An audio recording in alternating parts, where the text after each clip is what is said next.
उमा महेश्वराय नमः। आप सभी का हमारे YouTube चैनल पर हार्दिक स्वागत है। तो आइए जाने अमावस्या तिथि का महत्व और पौराणिक कथाएं।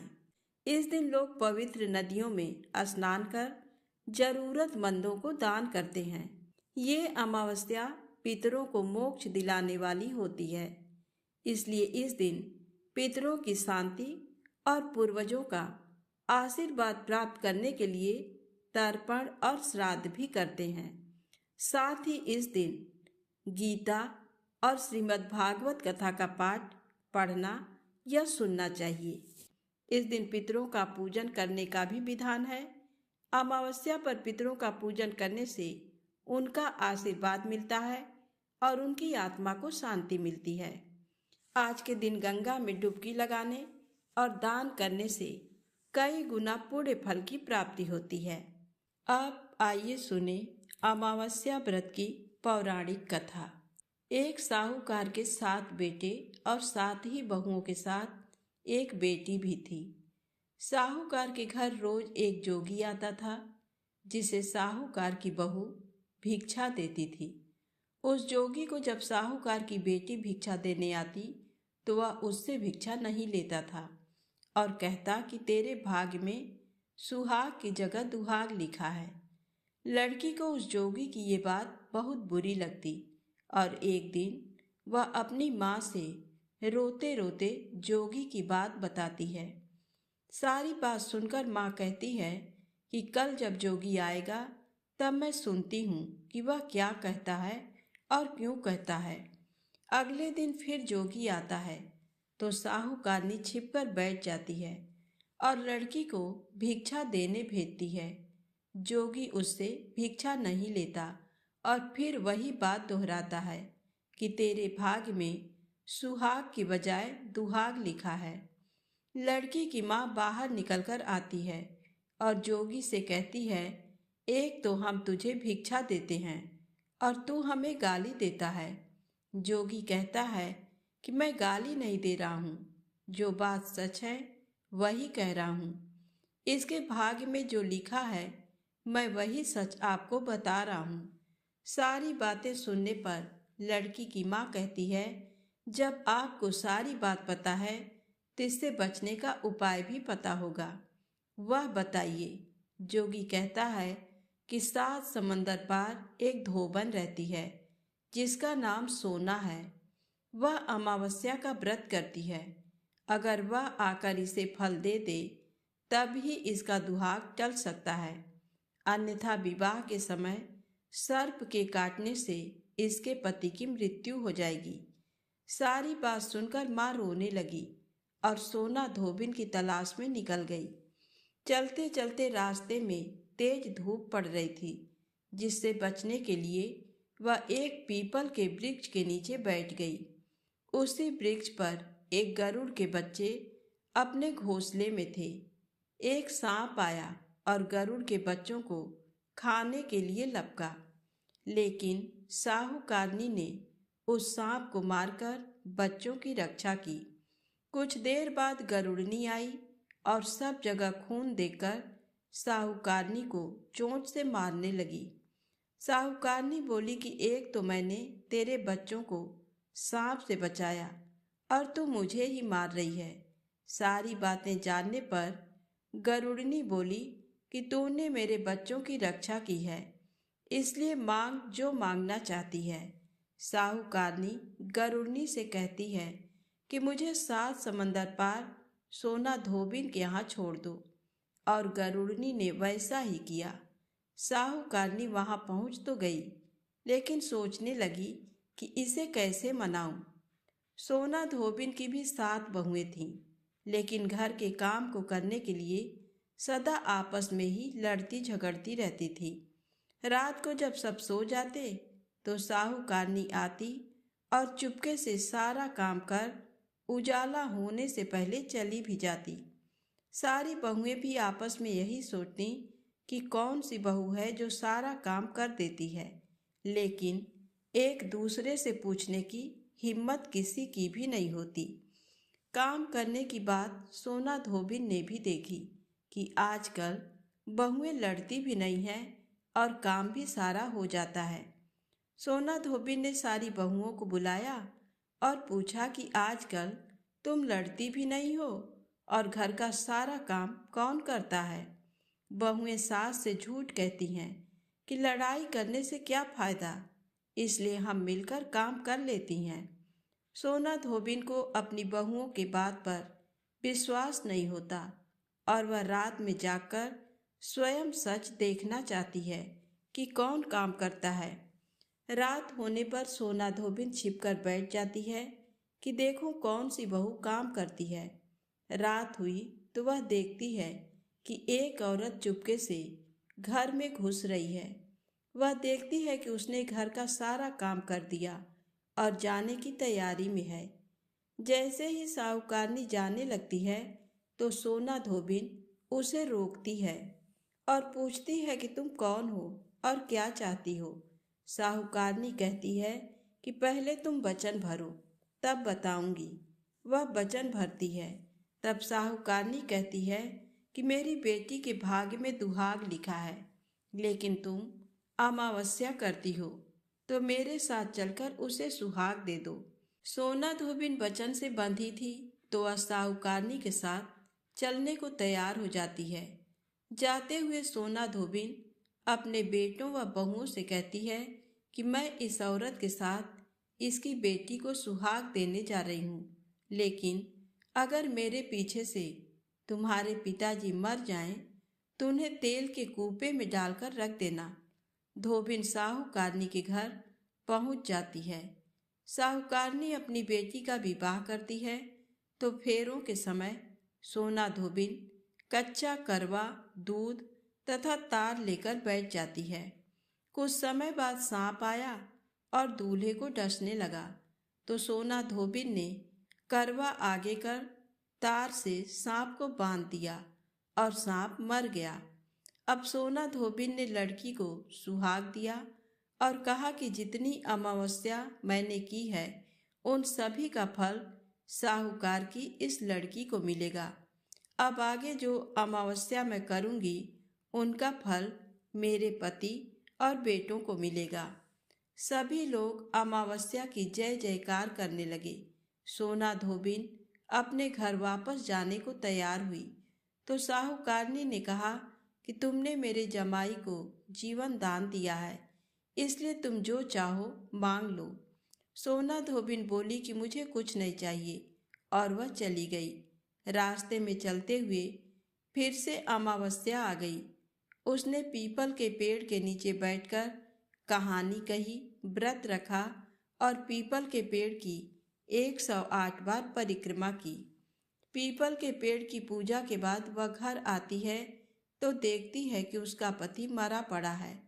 अब रास्ते में जो अमावस्या उसने की थी उसका फल अपने पति को दे दिया, जिसके प्रभाव से वह पुनः जीवित हो गया। सब कहने लगे कि तूने ऐसा क्या किया जो तेरा पति जिंदा हो गया। वह कहती है कि मैंने तो ऐसा कुछ नहीं किया है, बस रास्ते में अमावस्या आ गई थी जिसका मैंने व्रत किया, कहानी कही और पीपल के वृक्ष की 108 बार परिक्रमा की। अब सारी नगरी में ढिंढोरा पिटवा दिया गया कि हर कोई अमावस्या का व्रत करेगा, पूजा करेगा, व्रत रखेगा, कहानी कहेगा और पीपल के वृक्ष की 108 बार परिक्रमा करेगा। हे अमावस्या माता, जैसा आपने साहूकार की बेटी का सुहाग दिया वैसे ही सबको देना। प्रेम से बोले अमावस्या माता की जय हो। आइए सुने अमावस्या व्रत में सुनी जाने वाली गीता का ये महात्म कथा। भगवान शिव कहते हैं, पार्वती, पाटलिपुत्र नामक एक दुर्गम नगर है जिसका गोपुर बहुत ही ऊंचा है। उस नगर में शंकुकर्ण नामक एक ब्राह्मण रहता था। उसने वैश्य वृत्ति का आश्रय लेकर बहुत धन कमाया, किंतु ना तो कभी पितरों का तर्पण किया और ना देवताओं का पूजन ही। वह धनोपार्जन में तत्पर होकर राजाओं को ही भोज दिया करता था। एक समय की बात है, उस ब्राह्मण ने अपना चौथा विवाह करने के लिए पुत्रों और बंधुओं के साथ यात्रा की। मार्ग में आधी रात के समय जब वह सो रहा था, एक सर्प ने कहीं से आकर उसकी बाह में काट लिया। उसके काटते ही ऐसी अवस्था हो गई कि मणि, मंत्र और औषधि आदि से भी उसके शरीर की रक्षा असाध्य जान पड़ी। तत्पश्चात कुछ ही क्षणों में उसके प्राण पखेरु उड़ गए। फिर बहुत समय के बाद वह प्रेत सर्प योनि में उत्पन्न हुआ। उसका चित्त धन की वासना में बंधा था। उसने पूर्व वृत्तांत को स्मरण करके सोचा, मैंने जी भर के बाहर करोड़ों की संख्या में अपना धन गाड़ रखा है। उससे इन पुत्रों को वंचित करके स्वयं ही उसकी रक्षा करूंगा। एक दिन सांप की योनि से पीड़ित होकर पिता ने स्वप्न में अपने पुत्रों के समक्ष आकर अपना मनोभाव बताया। तब उसके निरंकुश पुत्रों ने सवेरे उठकर बड़े विस्मय के साथ एक दूसरे से स्वप्न की बातें कही।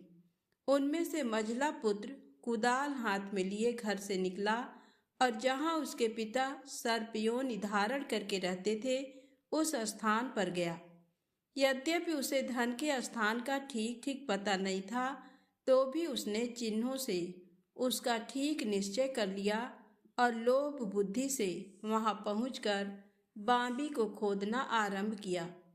तब उस बांबी से बड़ा भयानक सांप प्रकट हुआ और बोला, ओ मूढ़, तू कौन है? किस लिए आया है? क्यों बिल खोद रहा है?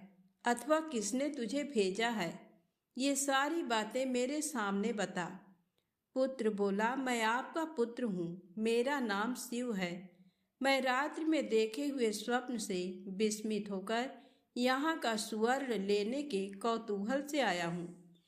पुत्र की ये लोक निंदित वाणी सुनकर वह सांप हंसता हुआ उच्च स्वर से इस प्रकार स्पष्ट वचन बोला, यदि तू मेरा पुत्र है तो मुझे शीघ्र ही बंधन से मुक्त कर। मैं पूर्व जन्म के गाड़े हुए धन के ही लिए सर्प योनि में उत्पन्न हुआ हूँ। पुत्र ने पूछा, पिताजी, आपकी मुक्ति कैसे होगी? इसका उपाय मुझे बताइए, क्योंकि मैं इस रात में सब लोगों को छोड़कर आपके पास आया हूँ। पिता ने कहा, बेटा, गीता के अमृतमय 7वें अध्याय को छोड़कर मुझे मुक्त करने में तीर्थ, दान, तप ये भी सर्वथा समर्थ नहीं है। केवल गीता का 7वां अध्याय ही प्राणियों के जरा, मृत्यु आदि दुख को दूर करने वाला है। पुत्र, मेरे श्राद्ध के दिन 7वें अध्याय का पाठ करने वाले ब्राह्मण को श्रद्धा पूर्वक भोजन कराओ। इससे निस्संदेह मेरी मुक्ति हो जाएगी। वत्स, अपनी शक्ति के अनुसार पूर्ण श्रद्धा के साथ वेद विद्या में प्रवीण अन्य ब्राह्मणों को भी भोजन कराना। सर्पयोनि में पड़े हुए पिता के ये वचन सुनकर सभी पुत्रों ने उसकी आज्ञा के अनुसार तथा उससे भी अधिक किया। तब शंकुकर्ण ने अपने सर्प शरीर को त्याग कर दिव्य देह धारण किया और सारा धन पुत्रों के अधीन कर दिया। पिता ने करोड़ों की संख्या में जो धन बांटकर दिया था, उससे वे सदाचारी पुत्र बहुत प्रसन्न हुए। उनकी बुद्धि धर्म में लगी हुई थी, इसलिए उन्होंने बावली, कुआं, पोखरा, यज्ञ तथा देव मंदिर के लिए उस धन का उपयोग किया और अन्नशाला भी बनवाई। तत्पश्चात 7वें अध्याय का सदा जप करते हुए उन्होंने मोक्ष प्राप्त किया। पार्वती, ये तुम्हें 7वें अध्याय का महात्म बताया गया है, जिसके श्रवण मात्र से मानव सब पातकों से मुक्त हो जाता है। तो प्रेम से बोले शंकर भगवान की जय हो। आइए सुने कर्म फल का सिद्धांत। एक साधु ने अपनी जीवन कथा सुनाई थी। साधु ने कहा, जब मैं गृहस्थ था तब मेरे दिन कठिनाई से बीत रहे थे। मेरे पास पैसे नहीं थे। एक मित्र ने अपनी पूंजी लगाकर रुई का धंधा शुरू किया और मुझे अपना हिस्सेदार बनाया। हम रुई खरीदकर उसका संग्रह करते और उसे बेच देते। धंधे में अच्छा मुनाफा होने लगा। एक बार हम दोनों मित्रों को वहां के एक व्यापारी ने मुनाफे के 1 लाख रुपए लेने के लिए बुलाया। रुपए लेकर हम वापस आ रहे थे। रास्ते में एक सराय में रात्रि गुजारने के लिए हम रुके। उस समय का 1 लाख, जिस समय सोना 60-70 रुपए तोला था। मैंने सोचा 1 लाख में से 50,000 तो मित्र ले जाएगा। हालांकि धंधे में सारी पूंजी उसी ने लगाई थी, फिर भी मुझे मित्र के नाते आधा हिस्सा दे रहा था। तो भी मेरी नीयत बिगड़ी। मैंने उसे दूध में जहर मिलाकर पिला दिया। लाश को ठिकाने लगाकर अपने गांव चला गया। मित्र के कुटुंबी मेरे पास आए। तब मैंने नाटक किया, आंसू बहाए और उनको 10,000 रुपए देते हुए कहा कि मेरा प्यारा मित्र रास्ते में बीमार हो गया। एकाएक पेट दुखने लगा। काफ़ी इलाज किए, लेकिन वह हम सबको छोड़कर विदा हो गया। 10,000 रुपए देकर उन्हें लगा कि ये बड़ा ईमानदार है। 20,000 मुनाफा हुआ होगा, उसमें से 10,000 दे रहा है। उन्हें मेरी बात पर यकीन आ गया। बाद में तो मेरे घर में धन वैभव हो गया। 90,000 मेरे हिस्से में आ गए थे। मैं जलसा करने लगा। मेरे घर पुत्र का जन्म हुआ। मेरे आनंद का ठिकाना न रहा। बेटा कुछ बड़ा हुआ कि वह किसी असाध्य रोग से ग्रस्त हो गया। रोग ऐसा था कि उसे स्वस्थ करने में किसी डॉक्टर का बस न चला। मैं अपने लाडले को लेकर विदेश गया। काफ़ी इलाज करवाए, पानी की तरह पैसा खर्च किया, बड़े बड़े डॉक्टरों को दिखाया, लेकिन कोई लाभ नहीं हुआ। मेरा करीब करीब सारा धन नष्ट हो गया और धन कमाया वह भी खर्च हो गया। आखिर निराश होकर बच्चे को भारत ले आया। मेरा इकलौता बेटा। अब कोई उपाय नहीं बचा था। डॉक्टर, वैद्य, हकीमों के इलाज चालू रखे। रात्रि को मुझे नींद नहीं आती और बेटा दर्द से चिल्लाता रहता। एक दिन बेटा मूर्छित सा पड़ा था। उसे देखते देखते मैं बहुत व्याकुल हो गया और विह्वल होकर उससे पूछा, बेटा तू क्यों दिनों दिन क्षीण होता चला जा रहा है? अब तेरे लिए मैं क्या करूं? मेरे लाडले लाल, तेरा ये बाप आंसू बहाता है। अब तो अच्छा हो जा पुत्र। मैंने नाभि से आवाज देकर बेटे को पुकारा तो वह हंसने लगा। मुझे आश्चर्य हुआ कि अभी तो बेहोश था, फिर कैसे हंसी आई। मैंने उससे पूछा, बेटा एकाएक कैसे हंस रहा है? बेटे ने कहा, जाने दो। हमने कहा, नहीं नहीं, बता क्यों हंस रहा है? आग्रह करने पर आखिर वह कहने लगा, अभी लेना बाकी है, इसलिए मैं हंस रहा हूँ। मैं तुम्हारा वही मित्र हूँ जिसे तुमने जहर देकर धर्मशाला में खत्म कर दिया था और उसका सारा धन हड़प लिया था। मेरा वह धन और उसका सूद मैं वसूल करने आया हूँ। काफ़ी कुछ हिसाब पूरा हो गया है, केवल 500 रुपये बाकी हैं। अब मैं आपको छुट्टी देता हूँ। आप भी मुझे इजाज़त दो। ये बाकी के 500 रुपये मेरी उत्तर क्रिया में खर्च डालना। हिसाब पूरा हो जाएगा। मैं जाता हूँ, राम राम। और बेटे ने आंखें मूंद ली। उसी क्षण वह चल बसा। मेरे दोनों गालों पर थप्पड़ पड़ चुका था। सारा धन नष्ट हो गया और बेटा भी चला गया। मुझे अपने किए हुए पाप की याद आई तो कलेजा छटपटाने लगा। जब कोई हमारे कर्म नहीं देखता है तब भी देखने वाला मौजूद है। यहाँ की सरकार अपराधी को शायद नहीं पकड़ेगी, तो भी ऊपर वाली सरकार तो है ही, उसकी नज़रों से कोई बच नहीं सकता। मैंने बेटे की उत्तर क्रिया करवाई, अपनी बची खुची संपत्ति अच्छी अच्छी जगहों में लगा दी और मैं साधु बन गया। कर्म का सिद्धांत अकाट्य है।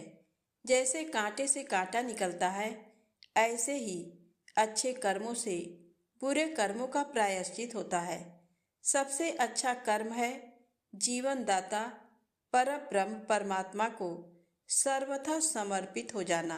प्रेम से बोले शंकर भगवान, गौरी माता की जय हो। अब आइए सुने बड़ी ही रोचक कथा। प्रारब्ध कर्म किसी भी प्रकार मिट नहीं सकता। रावण के जीवन की एक घटना है। महाराज जनक रात्रि के तीसरे प्रहर में सिपाहियों के बेस में घूम रहे थे कि देखें मेरे राज्य में कौन सुखी और कौन दुखी है। घूमते घूमते एक जगह देखा कि एक माई का 6 मास का बच्चा अपनी माता के स्तन को पुनः पुनः मुख में डाल रहा है, छोड़ता नहीं है। माता जब छुड़ाने लगी तब रोने लगा। बालक की इस चेष्टा को देखकर रास्ते से जा रही एक पतिव्रता स्त्री हंसने लगी। सिपाही का वेश बनाकर घूम रहे राजा जनक ने उससे हंसने का कारण पूछा। तब वह कहने लगी, मेरे पास इतना अवकाश नहीं है जो मैं तुम्हें इस बालक और माता की कथा सुनाऊं। राजा ने समय न होने का कारण पूछा। तब वह कहने लगी, आज मेरे जीवन का अंतिम दिन है। मैं नदी पर जाकर स्नान करूंगी और पति के लिए जल की गागर भरकर घर पहुंचाऊंगी। फिर मेरे मकान की छत मुझ पर गिर जाएगी और मैं मर जाऊंगी। अंतिम समय में कुछ ईश्वर स्मरण कर लूं, इसलिए मुझे जल्दी जाना है।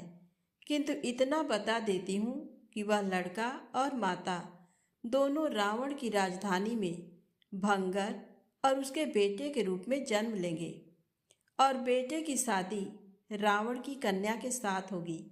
ऐसा कहकर वह चल पड़ी। राजा जनक उसके पीछे पीछे गए और बोले, मैं राजा जनक हूँ। मैं तुमसे पूछना चाहता हूँ कि तुमको कैसे पता चला कि तुम्हारे घर की छत तुम पर गिरेगी। उस स्त्री ने कहा, मैं पातिव्रत्य धर्म के प्रभाव से भविष्य का सब हाल जानती हूँ।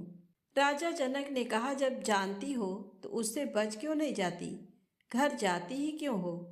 स्त्री ने कहा, भावी अमिट है, भावी के आगे किसी का बस नहीं चलता। तब राजा जनक ने कहा, किसी राजा महाराजा देव दानव ईश्वर ब्रह्मा विष्णु शिव आदि का बस तो चलेगा, वे तो भावी को मिटा सकते हैं। स्त्री ने कहा, भावी के आगे किसी का बस नहीं चलता। अनेक उपाय करने पर भी भावी नहीं मिटती। अगर आपको संदेह हो तो जाकर देख लीजिएगा राजन, अब मुझको न बुलाना। राजा को बड़ा आश्चर्य हुआ। वे उसके पीछे पीछे चलते रहे। उस स्त्री ने नदी में स्नान किया और एक गागर जल भरकर घर की ओर जाने लगी। घर जाकर पति को स्नान के लिए वह गागर देकर स्वयं किसी कार्य विशेष के लिए घर के अंदर गई तो अचानक ही घर की छत गिर पड़ी। वह उसके नीचे दबकर मर गई। राजा जनक को उस स्त्री के मरने का बड़ा दुख हुआ, परंतु भावी के आगे उनका कुछ बस न चला। समय पाकर उसकी बातों को याद कर वे रावण की राजधानी में पहुँचे। रावण ने राजा जनक का बड़ा सत्कार किया और आने का कारण पूछा तो राजा जनक ने पतिव्रता स्त्री की सब बातें सुनाई।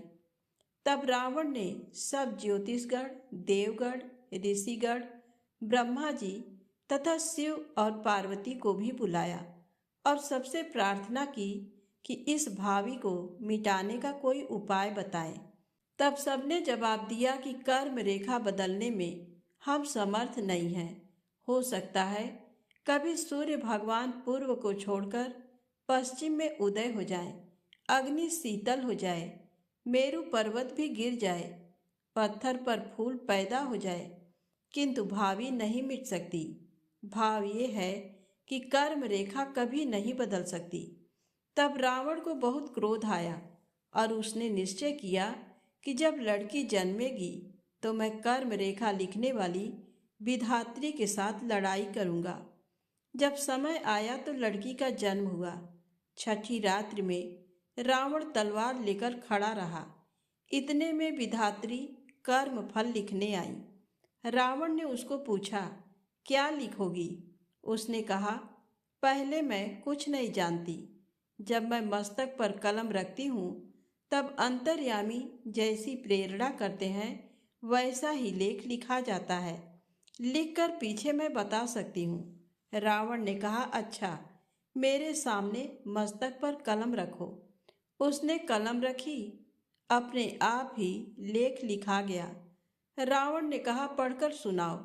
विधात्री ने पढ़कर सुनाया, ये कन्या अति सुंदर, पतिव्रता, सद्गुण संपन्न व शीलवती होगी, किंतु इसकी शादी भंगी के लड़के के साथ होगी जो तुम्हारे महलों में सफाई करता है। रावण को बड़ा क्रोध आया, परंतु कर्म फल अमिट है, ऐसा विधात्री ने उसे समझाया और शांत किया। विधात्री के चले जाने के बाद रावण को फिर क्रोध आया। उसने भंगी के लड़के को मंगवाया जो कि 6 मास का था। रावण ने बच्चे को मार डालने का निश्चय किया, परंतु प्रजाजन कहने लगे, बिना अपराध बच्चे को न मारें, चाहे देश निकाला दे दें। रावण ने उस बालक को जहाज पर चढ़ाकर समुद्र के पार किसी जंगल में छुड़वा दिया। निशान के लिए लड़के के पैर की अंगुली कटवा दी। उस जंगल में किसी भी प्रकार की बस्ती न थी, अतः ये विचार किया कि ये बालक वहीं मर जाएगा, परंतु दैव उसका रक्षक है, अर्थात ईश्वर से रक्षा किया हुआ बालक वन में भी जीता रहा और दैव का मारा हुआ घर में भी मर जाता है। जब रावण ने उस बालक को वन में छुड़वा दिया, तब 3 दिन तक बालक भूखा रहा और अपने हाथ का अंगूठा चूसता रहा। ब्रह्मलोक में पुकार पहुंची कि बालक भूखा क्यों रह गया है।